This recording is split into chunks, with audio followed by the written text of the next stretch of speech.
बिस्मिल्लाहिर्रहमानिर्रहीम। अस्सलाम वालेकुम dear students. CS504 software engineering 1, आप सबका बहुत बहुत शुक्रिया। आपने पहली असाइनमेंट बहुत ज़्यादा देखी और पसंद की और उससे आपने फ़ायदा उठाया। 10 इसकी लास्ट डेट है, 11 को भी जमा करवा सकते हैं। कुछ स्टूडेंट्स की लास्ट टाइम मैंने असाइनमेंट बना के दी भी थी, लेकिन ड्रा करना बहुत मुश्किल है, इसलिए इसकी पेड असाइनमेंट बनाना काफ़ी मुश्किल है और हर किसी की डिफरेंट करना भी मुश्किल है। मैसेज भी वही रहे हैं, डायग्राम भी वही है, एक्टर भी वही हैं, तो बड़ा इशू बनता है। आपने इसकी इमेज डायरेक्ट अपलोड कर देनी है, इनलाइन सोल्यूशन होगा। इसमें जो सबसे बड़ी मुसीबत है वो यही है कि इसके अंदर आप लोगों को एक सॉफ्टवेयर इंस्टॉल करना पड़ेगा, उसके बगैर नहीं बनाएंगे। MS वर्ड के अंदर इसको नहीं बनाना। Handmade diagrams or diagram by using MS Word will not be accepted. You must use the diagrammatical tool and draw diagram. After you can take a screenshot and copy paste diagram in MS Word, directly paste in VULMS। तो जो भी हमने करना है, तो मैं आपको थोड़ी बहुत रिक्वायरमेंट पढ़ के सुना दूँ एक दफ़ा।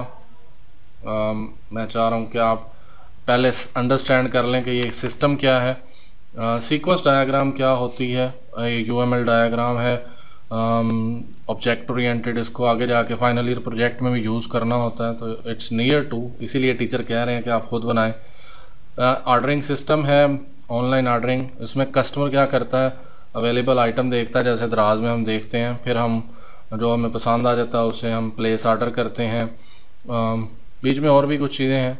उसके बाद सिस्टम की बारी है, यानी दराज की बारी है कि वो चेक करे ऑर्डर स्टेटस के जी पेमेंट होगी है और उसने अपनी शिपमेंट डिटेल दे दी हैं और हमारे पास वो आइटम अवेलेबल भी है या नहीं है।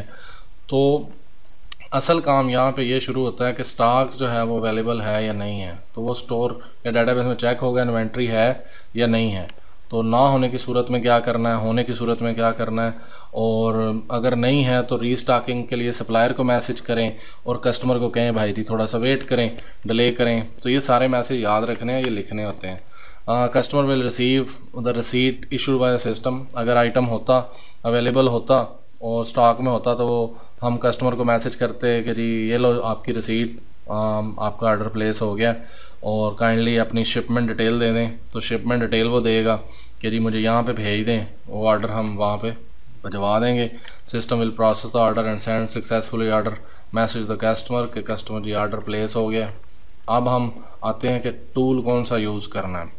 टूल हमने यूज़ करना है माइक्रोसॉफ्ट विजियो प्रोफेशनल 2016। ये आपको नेट पे मिल जाएगा, एक वेबसाइट है गेट इन टू PC, वहाँ से आप डाउनलोड कर लें। मैं 2016 यूज़ कर रहा हूँ, आप 2022, 23, 24, 25, 26 यूज़ कर लें। और यहाँ पे जी इस तरह आपने बनाना है, इसको सिंपल बना लें। बस सिर्फ यहाँ से आपने ऑब्जेक्ट उठाना है और इसको यहाँ पे प्लेस कर लें और यहाँ से मैसेज आगे भेजना है, तो वो उसकी तरतीब देख लें कहाँ पे जा रहा है मैसेज। मैसेज चला गया, इस पे अब मैसेज लिखना है तो डबल क्लिक करें और आगे जो लिखना है वो लिख दें कि जी सक्सेसफुली। इसका फ़ॉन्ट शॉन्ट बड़ा करना है, यहाँ से बोल्ड करें और यहाँ से इसको कर लें। और किसी एक्टर का नाम लिखना है तो डाटाबेस, तो DB लिख दिया मैंने। इसी तरह ही आगे जो ये लाइफ लाइन होती है इसको बोलते हैं, ये वाली चीज़ एक्टिवेशन होती है, ये यहाँ से मिलती है जिस पे एरो लगते हैं कि जी मैसेज यहाँ पे रिटर्न होते हैं जो भी है। और रिटर्न मैसेज हमेशा डॉटेड लाइंस का होता है कि ये वापस मैसेज उसके जो हमने कहा था उसके रिप्लाई में क्या आया वो डॉटेड होगा। और अगर आपने सेल्फ मैसेज करना है कि जी एरर मैसेज आ गया, मैंने सेंड किया, स्टॉक अवेलेबल नहीं था, तो उसका हम यहाँ पे लिखेंगे जी स्टॉक अवेलेबल नहीं है। तो कुछ भी ऐसी चीज़ें करनी है तो ये सारे टूल्स अवेलेबल हैं। आपको ये सारी चीज़ें कैसे मिलेंगी, मोर शेप में जाएंगे, यहाँ से सॉफ्टवेयर एंड डेटाबेस में, सॉफ्टवेयर में, और UML सीक्वेंस यहाँ से आपको मिल जाएगा। बाद में आपने क्लास डायग्राम भी बनानी है, आपने एक्टिविटी भी बनानी है, डायग्राम, डाटा फ्लो और बहुत सारे यूज़ केसेस, ये आगे जाके आपको सारे बनाने पड़ेंगे। इसलिए ध्यान से इंसान बन जाए टाइम से और ख़ुद बनाने की कोशिश करें, फ़ायदे में रहेंगे। आगे चलते हैं। आगे ये है कि मैंने इस डायग्राम को कुछ इस तरह डिज़ाइन किया है। मैंने एक आधे बंदे से पैसे भी पकड़ लिए बनाने के लिए, हाँ सारे ना करना मैसेज। तो मतलब डायग्राम बनाने में बहुत देर लगती है, तो मैं ऐसे असाइनमेंट नहीं लेता और इसको चेंज करना भी काफ़ी मुश्किल होता है। मैं सिर्फ लास्ट टाइम 2-3 बनाई थी।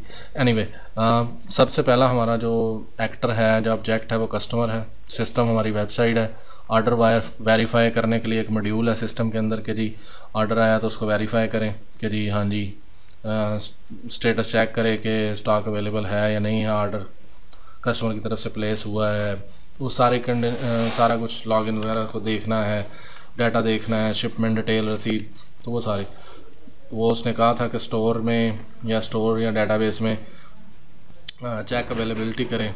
यहाँ उसने क्या किया, व्यू अवेलेबल ऑप्शन सिस्टम में से, फिर प्लेस ऑर्डर किया और उसके बाद वेरीफाई ऑर्डर स्टेटस, यहाँ पे ये सारे सॉलिड मैसेज आ रहे हैं और फिर वो चेक अवेलेबिलिटी के लिए स्टोर पर पहुँच गया और यहाँ पे उसे जाके पता चला है if stock is not available. तो ये एक ब्लॉक बनेगा कि जिसमें वो कहेगा कि अच्छा यार स्टॉक नहीं है, तो यहाँ स्टॉक अवेलेबल है और वो ऑर्डर डिटेल सेंड कर देगा। ठीक हो गया जी, इशू रसीद हो गई। और ये डॉटेड लाइन है, यहाँ से रिप्लाई आया है और ये इसको वापस मैसेज आ रहे हैं। और अगर इनको भी आपने डॉटेड लाइंस करना है तो कर सकते हैं, कोई इशू नहीं है इस पर। ये नहीं हरफ आखिर हो गया, ये असल में आखिरी रिटर्निंग मैसेज होता है, उसको हम डॉटेड लाइंस करते हैं। नहीं तो अदरवाइज़ मैं सारे ही डॉटेड कर देता होता हूँ, मुझे इशू नहीं है। और आगे से भी उसको भी इतना नहीं होता, लेकिन आप ख़ुद भी थोड़ा बहुत स्टडी कर लीजिएगा। अगर स्टॉक अवेलेबल हुआ, स्टॉक अवेलेबल है, मैसेज आया, ऑर्डर डिटेल हमने वेरीफाई कर ली सिस्टम से और इशू रसीद कर दी सिस्टम ने टू द कस्टमर। अब आपको ऊपर वाली सारी चीज़ें या नीचे से आपको नज़र आ रही होंगी।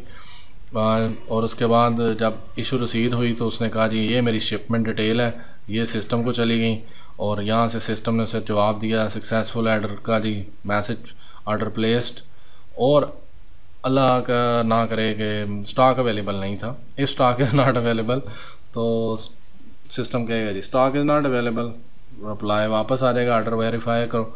और उसके बाद हम एक मैसेज यहाँ से हमारा ऑर्डर वेरीफायर जो है वो सेंड करेगा request for restocking to the supplier. तो ये दोनों साइड पे तस्वीरें बनाना ज़रूरी नहीं है, प्लीज़ खुद से देखिएगा, लाजमी नहीं है कि मेरी हर चीज़ कॉपी करनी है। और एक मैसेज हम वापस भेज देंगे कस्टमर को कि भाई जी थोड़ा सा इंतज़ार करो, आ जाएगा, फिर हम सेंड करेंगे। Thank you ji, thanks for watching.